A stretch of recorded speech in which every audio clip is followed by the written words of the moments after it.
Win the lottery once, and people call you lucky. Win it twice, and people start asking questions.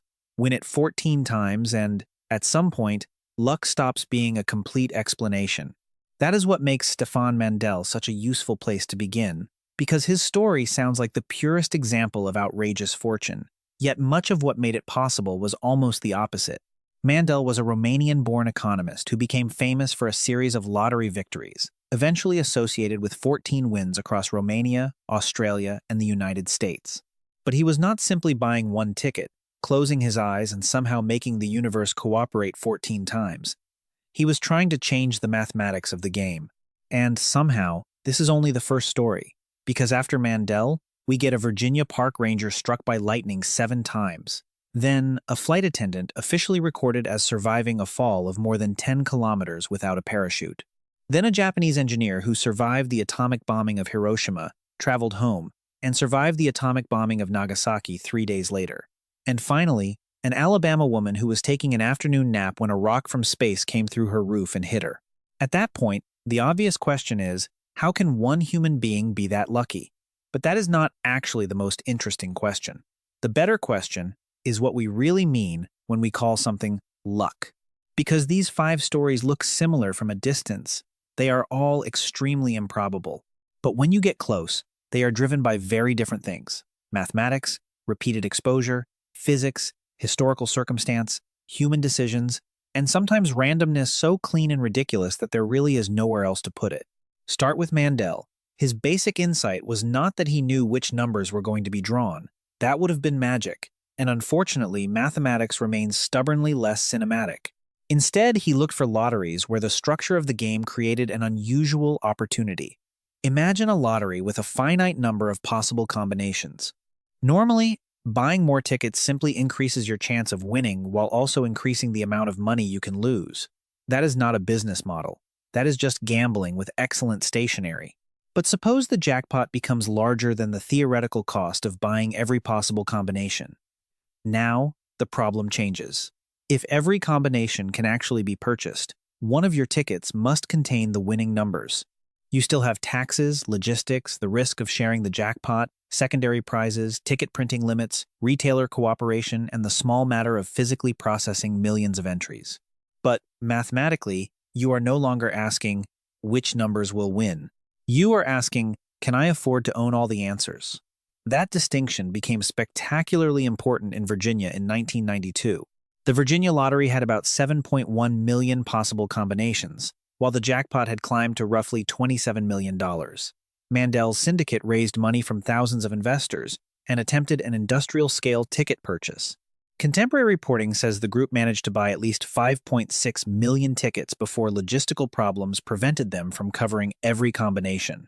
And then the winning combination was among the tickets they had actually bought. So, even after designing a system intended to reduce dependence on chance, Mandel still needed chance at the final step. That is almost annoyingly appropriate. The syndicate did not merely hold the jackpot ticket. Because it had purchased millions of combinations, it also held many smaller winning tickets. That was part of the economic logic. If you are going to attack a lottery mathematically, the lower-tier prizes matter too. But Mandel's history is often compressed into a much cleaner internet legend. Genius discovers formula. Genius wins 14 lotteries. Lottery companies panic. Reality is messier.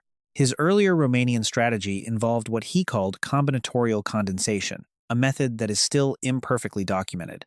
Later, especially when larger syndicates and enough capital became available, his approach increasingly involved targeting lotteries where mass ticket purchasing could become economically attractive. Those are related ideas, but they are not one magical equation that guaranteed 14 jackpots. And that matters because Mandel's story is frequently presented as impossible luck. It was not. It was probability engineering. He did not control the balls coming out of the lottery machine. He controlled which risks he was willing to take before they came out. That is a very different thing. It also reveals something strange about probability. We usually experience probability personally. You buy a ticket. You have a tiny chance. You lose. End of story. Mandel tried to experience probability industrially. Millions of tickets, thousands of investors, computers, printers, couriers, retailers, and piles of paper. The romantic image of a man with a brilliant equation quietly defeating the lottery is slightly misleading. By the time the system became large enough, it looked less like a mathematical trick and more like a logistics company that happened to manufacture chances. There is a useful lesson hidden inside that absurdity. An event can look unbelievably lucky from the outside, even when the person involved has deliberately changed the conditions that produced it. Roy Sullivan is almost the reverse. Sullivan did not spend decades developing a sophisticated system for attracting lightning. He simply seems to have been extraordinarily difficult for lightning to get rid of. Roy C. Sullivan worked as a park ranger in Virginia and holds the Guinness World Records title for the most lightning strikes survived. 7. Not 7 near misses. 7 recorded strikes. His first occurred in 1942 while he was working in Shenandoah National Park. According to Guinness, a watchtower was hit and caught fire. Sullivan fled, and during his escape, lightning struck his right leg, leaving burns and costing him a toenail. That alone would be enough material for most people's lifetime supply of lightning stories. Sullivan was only getting started. The second recorded strike came in 1969 while he was driving. The strike reportedly left him unconscious, burned his eyebrows, and damaged his watch. Then came another in 1970, this time in his garden. Then another in 1972 while he was in a guardhouse. Then another in 1973 while he was in a vehicle. Then another in 1976 while he was walking.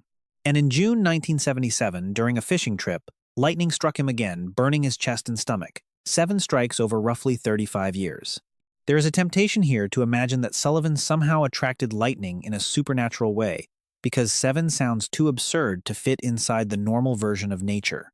But probability does not work like a cosmic fairness department. It does not look at someone who has already been struck and say, no, we've done Roy. Pick somebody else. A previous lightning strike does not grant immunity from the next storm. And Sullivan's occupation mattered. A park ranger can spend a great deal of time outdoors, in forests, around exposed terrain, watchtowers, and mountainous environments where thunderstorms are part of the job. That does not remotely make 7 strikes normal. It does mean his exposure to the hazard was not the same as that of someone who spends most storms inside an apartment building. This distinction is essential. Probability depends on opportunities. If 2 people face the same tiny risk once, they are comparable. If one person faces that risk thousands of times, and the other faces it twice, they are not. That does not explain away Sullivan's record. 7 is still extraordinary. It simply reminds us that what were the odds is often the wrong question unless we also ask, how many chances were there for the event to happen? Sullivan also became understandably wary of storms. After repeated strikes, thunder was no longer background weather to him. It represented a threat with an extremely personal resume, and this is where his story becomes more interesting than the joke about a human lightning rod. Because humans are not naturally good at emotionally processing repeated rare events.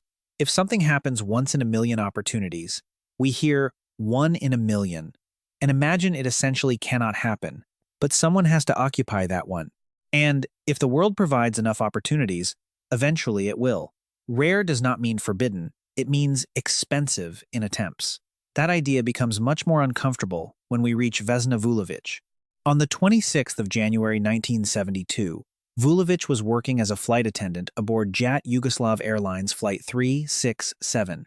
The aircraft was traveling from Stockholm toward Belgrade, with scheduled stops along the route. Vulović joined the flight in Copenhagen.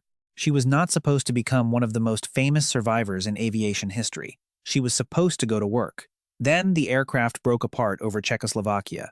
According to the official accident account cited by Guinness World Records, an explosion tore the DC-9 apart in midair. Everyone else aboard died. Vulović survived. Guinness officially records her fall as 10,160 meters, or 33,333 feet, making it the highest fall survived without a parachute. That number creates an immediate mental picture. A human being falls more than 10 kilometers through open sky, hits the ground, and somehow lives. But that picture is too simple. Vulović did not survive because the human body has a secret emergency setting for falling from cruising altitude. The wreckage mattered. Accounts of the accident say she remained trapped inside part of the fuselage, apparently pinned by a food cart. The section containing her came down onto a steep, wooded, snow-covered slope. Trees, snow, the angle of impact, and the structure around her could all dissipate energy that would otherwise have been transferred directly to her body. That does not turn the crash into something survivable in any normal sense. It explains why the sentence, "she fell 10 kilometers," is physically incomplete. When something crashes, survival is not determined only by height. What matters is how quickly the body stops and how energy is transferred during that stop. A car moving quickly is dangerous. A car moving quickly and stopping against a rigid wall is much more dangerous than one that loses speed gradually through barriers designed to deform. That is why vehicles have crumple zones. It is why helmets deform. It is why catching something by moving your hands backward is gentler than holding them rigidly in place. The same broad physical idea matters in falls. Distance alone does not tell you the entire story. The way the body decelerates is crucial. Vulović's broken section of aircraft was obviously not a carefully engineered safety system. But trees, snow, slope, and fuselage deformation appear to have created a bizarre, accidental version of energy absorption. She still suffered devastating injuries. Reports describe fractures, paralysis, and a long hospitalization. She later recovered well enough to walk and returned to work for the airline in a non-flying role. There is another reason to tell this story carefully. In 2009, two journalists challenged the official account and argued that the aircraft may have broken apart at a much lower altitude. Guinness acknowledges that challenge on its record page, while noting that the evidence presented for the alternative version was circumstantial. Guinness continues to list Vulović's 10,160-meter record. That footnote matters. A good survival story becomes cleaner every time it is retold. Messy evidence disappears. Uncertainty gets sanded away. According to the official investigation becomes, "This definitely happened exactly this way." Eventually, the story sounds less like history and more like mythology with paperwork. Vulović's survival does not need that treatment. Even with the caveat, the established account is remarkable enough. And it teaches us another version of luck. Mandel changed the odds before the event. Sullivan repeatedly encountered a hazard. Vulović appears to have survived because, inside a catastrophic event, several physical conditions happened to line up in a narrow direction that allowed survival. Not safe conditions, less fatal ones. That is sometimes what survival means. Not finding a good outcome. Finding the one available path that is not the worst outcome. The next story is different. It should not be treated as an entertaining contest in improbability, because behind the extraordinary fact are two events of enormous human suffering. On the morning of the 6th of August, 1945, Tsutomu Yamaguchi was in Hiroshima. He was 29 years old and worked for Mitsubishi Heavy Industries at the Nagasaki shipyard. He had been in Hiroshima on business and was nearing the end of the assignment. At 8:15 that morning, the first atomic bomb used in war exploded over the city. Official Japanese memorial records place Yamaguchi roughly 3 kilometers from the hypocenter. He survived, but he was injured and burned. He then did something that, with hindsight, sounds almost impossible to process. He went home. Home was Nagasaki. Yamaguchi made his way out of devastated Hiroshima and returned to his city. 3 days after the first bombing, on August 9, he was in Nagasaki when the second atomic bomb exploded. He survived again. It is important to be precise about what made Yamaguchi historically unique. He was not necessarily the only human being who experienced both bombings. Researchers and historians have identified other people believed to have been present in both cities. What made Yamaguchi's case exceptional was official recognition. He had long been certified as a hibakusha, an atomic bomb survivor, in connection with Nagasaki. In 2009, Japanese authorities also officially recognized his exposure at Hiroshima, making him the first and only person officially certified by the Japanese government as a survivor of both atomic bombings. That distinction sounds bureaucratic. It is anything but trivial. Official records are one of the ways private suffering becomes historical evidence. Without documents, testimony, and verification, extraordinary human experiences can disappear when the people who live through them die. Yamaguchi lived until 2010. In his later life, he became increasingly public about his experiences and advocated against nuclear weapons. His story, therefore, became more than an improbable survival statistic. It became eyewitness testimony from a man who had personally experienced both nuclear attacks used in warfare. There is no useful joke to place here. The remarkable part is not that one man somehow beat 2 atomic bombs. Nobody beats an atomic bombing. Survival does not erase injury, trauma, radiation exposure, or the people who did not survive. Yamaguchi's story is powerful precisely because the word lucky feels inadequate. Yes, in the narrowest possible biological sense, he was fortunate to remain alive. but calling the entire experience lucky would be absurd. That exposes a problem with the word itself. Luck usually describes an outcome without describing its cost. Winning $20 on a ticket is lucky. Escaping a building moments before it collapses is also called lucky. Those two things have almost nothing emotionally in common. The same word is doing completely different jobs. Yamaguchi's experience forces us to separate survived from good fortune. Sometimes, survival is simply the least terrible result available. And then we arrive in Alabama, where reality apparently decided the previous stories were still too conventional and introduced outer space. On the 30th of November, 1954, Ann Hodges was taking an afternoon nap at her home near Sylacauga, Alabama. She was 34. At around mid-afternoon, a meteorite crashed through the roof. Already, this is a fairly unreasonable way for a nap to end. But the rock did not simply land on the floor. The roughly 8.5-pound meteorite punched through the house, struck a large wooden console radio, ricocheted and hit Hodges, leaving a large bruise on her side. She survived. NASA describes the Hodges incident as the first documented case in the United States of a person being injured by an extraterrestrial object, and the event remains the classic, well-documented example of a meteorite directly striking a human. Think about the chain of geometry required. A piece of material has to be moving through space on an orbit that intersects Earth. It has to enter the atmosphere. Enough of it has to survive heating and fragmentation. It has to reach land rather than ocean. Then inhabited land. Then a particular community. Then a particular house. Then the section of roof above a particular room. And after all of that, it has to ricochet off a radio and hit the person who happens to be sleeping there. There are mornings when finding your phone charger feels statistically difficult. Ann Hodges was intercepted by the solar system. The meteorite was a stony chondrite, a type of primitive space rock. The fragment that hit Hodges is now preserved by the Alabama Museum of Natural History. But somehow the strangest part of the story happened after the universe had finished throwing rocks. Humans became involved. The Hodgeses rented the house. Their landlady, Birdie Guy, argued that because she owned the property, she had a claim to the meteorite that had fallen onto it. Ann Hodges understandably had a competing argument. The object had, after all, hit Ann Hodges. Eventually, the ownership dispute was settled, with the Hodgeses paying the landlady $500 to keep the meteorite. By then, much of the initial commercial excitement had faded. The family ultimately donated it to the Alabama Museum of Natural History. So a rock traveled through space, entered Earth's atmosphere, smashed through a roof, bounced off a radio, hit a woman, and humans still managed to add a property dispute. That may be the most believable part of the entire story. And now the 5 cases begin to connect. At first glance, they look like a collection of people who received an unreasonable amount of luck. But Mandel, Sullivan, Vulović, Yamaguchi, and Hodges were not experiencing the same phenomenon. Mandel was manipulating a system with a finite number of outcomes. Sullivan repeatedly encountered an environmental hazard. Vulović survived a catastrophic accident through an extraordinary combination of physical circumstances. Yamaguchi survived 2 human-made disasters separated by 3 days and a journey between cities. Hodges happened to occupy a tiny piece of Earth's surface that intersected the final path of an ancient rock from space. One word luck hides 5 completely different mechanisms.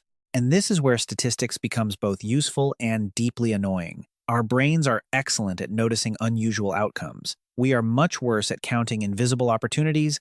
Suppose an event is fantastically rare for one person on one day. That sounds almost impossible. Now multiply the opportunities.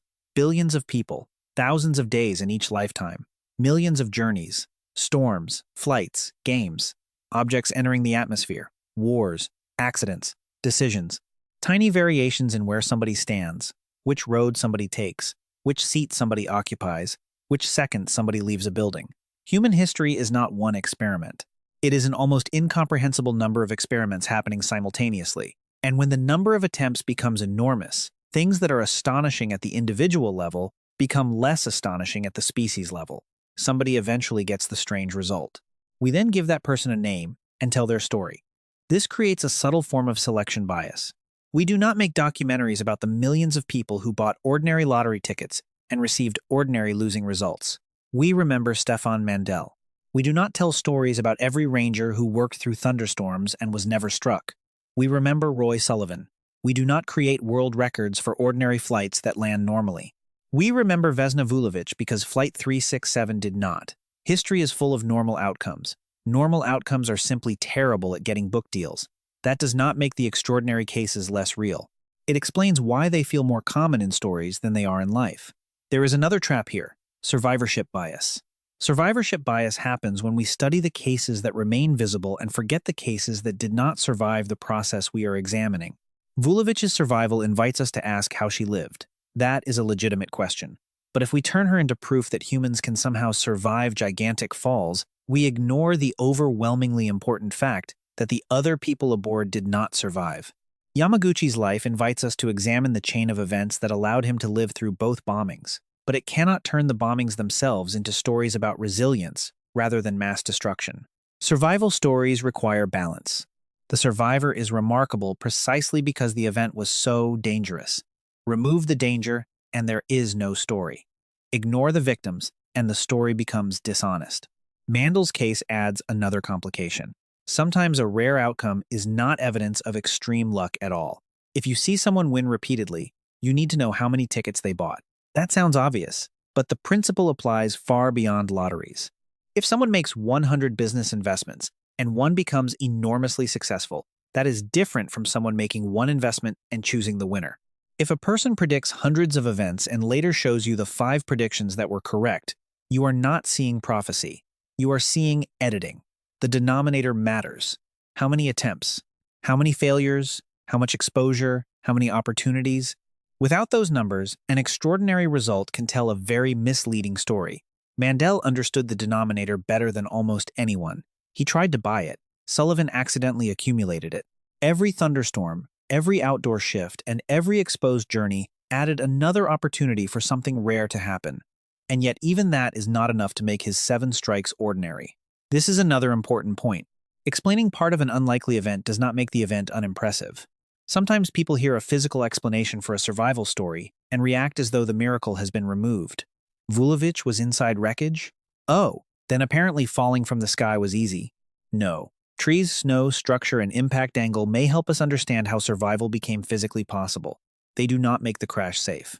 Science does not ruin extraordinary stories. It tells you exactly what had to go right. And often that makes the story stranger. Anne Hodges is a perfect example. Saying a meteorite hit her sounds like pure cosmic randomness. Then you examine the sequence. Atmospheric entry slowed the object dramatically from its original space velocity. The roof absorbed energy. The radio absorbed more. Only then did the rock hit Hodges. The details that make the event less mysterious also explain why she was bruised rather than killed. The radio was not just furniture. For a fraction of a second, it became part of the impact physics. A piece of household technology accidentally joined the planetary defense program. Nobody had designed it for that. That is the point. Survival often depends on objects doing jobs they were never intended to do. A tree becomes a barrier. Snow becomes a cushion. A ditch becomes shelter. A fuselage becomes a crude protective shell. A radio becomes an energy absorber. And sometimes the difference between a record and a tragedy is hidden inside details that would look completely irrelevant 5 seconds before the event. That is one reason retrospective stories can be deceptive. After something happens, every important detail seems as though it was leading toward the outcome. Before it happens, those details are just ordinary life. Anne Hodges was not lying beneath a carefully positioned meteorite deflection radio. It was just a radio. Tsutomu Yamaguchi was not making a historically significant journey between 2 future nuclear targets. He was trying to get home after surviving Hiroshima. Roy Sullivan did not begin his ranger career knowing thunderstorms would define his public identity. Vesna Vulović did not board an aircraft expecting to become a Guinness record holder. And Mandel, for all his planning, could not know which of the millions of Virginia tickets would ultimately matter. This is the difference between prediction and explanation. After an extraordinary event, we can often explain pieces of it. That does not mean anyone could have predicted the complete chain beforehand, and human beings desperately want complete chains. We dislike randomness. If someone survives something impossible, we search for the secret. Was she unusually strong? Was he somehow resistant? Was there a hidden technique? Was it fate? Was it destiny? Sometimes there is a mechanism. Sometimes there is a decision. Sometimes there is a statistical advantage. And sometimes the answer is deeply unsatisfying. Several things happen to line up. That may be the hardest form of luck to accept because it gives us nothing to imitate. You can study Mandel's mathematics. You can learn lightning safety from Sullivan's experiences. You can study crash physics around Vulović. You can preserve Yamaguchi's testimony. You can analyze the Hodges meteorite. But you cannot extract a universal survival trick that guarantees the same outcome. There isn't one. These people were not carrying the same secret. They were standing at 5 different intersections of probability. And the late twist is that the most unbelievable part may not be that these things happened. The most unbelievable part may be how many chances reality has to produce something unbelievable. Consider a single day on Earth. Billions of people wake up. They travel, work, sleep, drive, fly, stand under storms, buy tickets, move through buildings, make decisions a few seconds earlier or later. At the same time, weather systems move across continents. Aircraft cross the sky, machines fail. Rocks orbit the Sunday. Human conflicts unfold. Millions upon millions of independent and connected events create new combinations every second. Most combinations produce nothing memorable. Then one does. A man wins another lottery. Lightning finds the same ranger again. One person is alive inside a destroyed aircraft.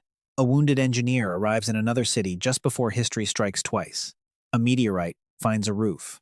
We call these impossible because human intuition evolved to understand the scale of a village, a hunt, a family, a season. It did not evolve to emotionally understand billions of people multiplied by billions of opportunities. At that scale, probability behaves in ways that feel almost offensive. An event can be almost impossible for you and still be expected to happen to somebody. Both statements can be true at the same time. That is why you should be suspicious whenever someone uses an extraordinary anecdote to prove an ordinary rule. One person surviving a massive fall does not mean massive falls are survivable. One person being struck by lightning 7 times does not mean lightning commonly strikes the same person repeatedly. One person winning lotteries repeatedly does not mean there is an easy mathematical system you can use this weekend. One meteorite hitting a person does not mean you need to start wearing a helmet in your living room. The extraordinary case is interesting because it sits at the edge. It is not the center, and yet those edge cases matter. Engineers study unusual failures because extremes reveal how systems behave. Doctors learn from rare survivals because they can expose mechanisms that normal cases never reveal. Historians preserve unusual eyewitness testimony because individual lives can make enormous events understandable. Scientists study meteorites because a small rock on Earth can preserve information older than almost everything around us. And mathematicians study gambling systems because lotteries are probability wearing a brightly colored jacket. The spectacle gets our attention. The mechanism gives the spectacle meaning. That is what connects all 5 stories. Stefan Mandel did not prove that luck can be mastered. He showed that sometimes the structure surrounding randomness can be exploited. Sullivan did not prove that lightning has favorite people. He showed how repeated exposure and extreme chance can produce a record that feels personal even when nature is not. Vesna Vulović did not prove that people can safely fall from enormous heights. Her survival demonstrates how complicated impact physics can become when wreckage, terrain, and circumstance interact in exactly the right way. Guinness still lists the official 10,160-meter record while acknowledging the later challenge to the account. Tsutomu Yamaguchi did not win against 2 atomic bombs. His survival gave the world a documented human witness to both Hiroshima and Nagasaki, and his later official recognition preserved that experience in the historical record. And Anne Hodges did not prove that the universe was targeting Alabama. She was taking a nap. The universe had other plans. The strange thing is that our language compresses all of these stories into the same phrase. What luck? But luck is not a mechanism. It is a label we attach afterward. Sometimes underneath that label is mathematics. Sometimes exposure. Sometimes physics. Sometimes bureaucracy and historical documentation. Sometimes a chain of tiny circumstances nobody could have designed. And sometimes there really is a rock falling out of space. So if you put the 5 stories side by side, the sequence almost sounds fictional. 14 lottery wins. 7 lightning strikes survived. A recorded fall of more than 10 kilometers without a parachute. 2 atomic bombings survived by the same man. A meteorite through a roof and into a sleeping woman. But the real lesson is not that certain people are magically lucky. It is that reality gets more attempts than any storyteller ever could. Fiction has to make its coincidences believable. History doesn't. It just has to happen once.